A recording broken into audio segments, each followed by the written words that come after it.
This video is brought to you by TeePublic. Fall is right around the corner, and now you can get your basic white girl pumpkin spice t-shirt. Link is in the description.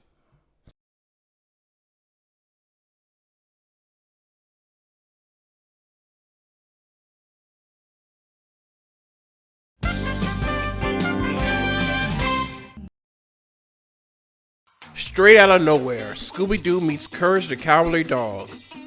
I'll admit, I was skeptical when I first heard about it. I didn't think it was real, so I thought nothing of it. But then the trailer dropped, and I got very excited. Given how much I gush over both series, you're probably wondering what I thought of the movie. Well, let's find out. First off, out of all the forced crossovers in the current Scooby DTVs, this one actually made a lot of sense. Seeing how Courage is another cartoon that features supernatural beings and a talking dog, and was also many kids' first introduction to horror. But at the same time, there's a lot working against this too. For one, some of the most recent Scooby productions have ranged from underwhelming, mad, to just insultingly bad. And two, Courage the Cowardly Dog has been such a dormant franchise for a while, most of today's kids probably don't know who he is.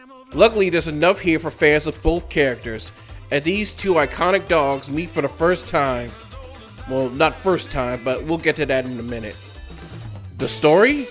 After wrapping up a case, Scooby hears a strange ringing and runs off. Confused by this, the gang goes after him while leaving the culprit to escape. That's actually pretty funny. They all end up in the strange town of nowhere, where they meet the Bag family, where their dog Courage is also hearing the same noise. Where's it coming from?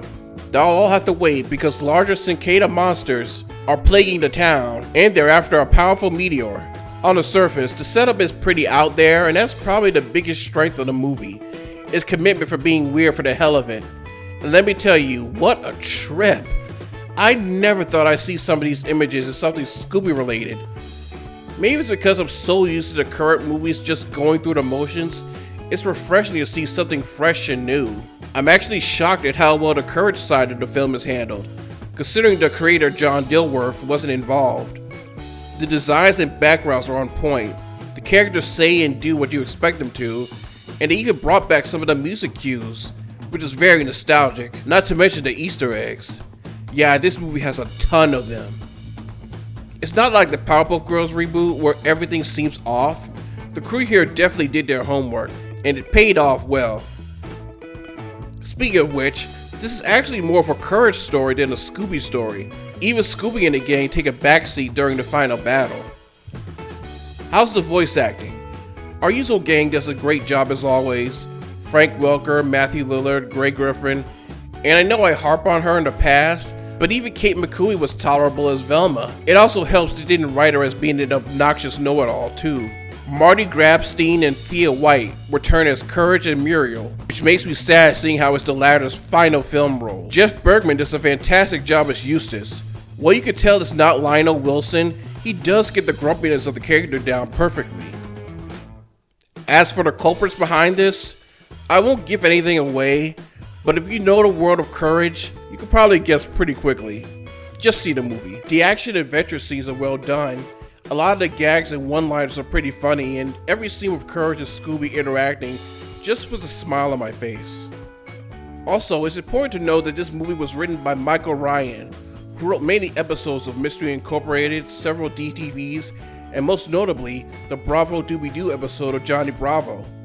And learning that made me even more excited. That's a great talent. If I do have a problem, it wouldn't be the movie itself, but more the DVD. Side rant, I miss special features on Scooby-Doo DVDs back in the day. There was a lot to do besides watch the movie. Behind the scenes featurettes, music videos, bloopers, interactive games for kids. Nowadays, they're just content with just slapping random episodes on their current movies and calling it a day. And this one no exception. There's 3 random classic Scooby-Doo episodes, but they could have at least thrown in a Courage episode to get new viewers interested. Who knows? So yeah, overall, I think Straight Outta Nowhere is a lot of fun. I mean, for a movie that clearly should have been made in 2002, it does deliver on both Scooby and Courage, and there was a lot of care and effort put into it. I guess for me, I grew up with the Scooby-Doo Courage the Cowardly Dog Scare-a-thon back in 2000. And yeah, it was cool and clearly created filler for reruns. But someone looked at that and wanted to expand on it and make it better. With CN and WB rejecting a Billy and Mandy movie because today's kids don't know who they are, this movie could be a wake-up call to have them revive some of their legacy shows.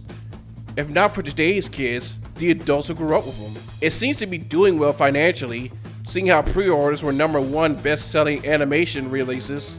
So time will tell. If you're a Scooby fan, a Courage fan, or if you love them both, I highly recommend this movie. See it if you haven't already. Until next time, I'm 47 Cartoon Guy, and I gotta fly.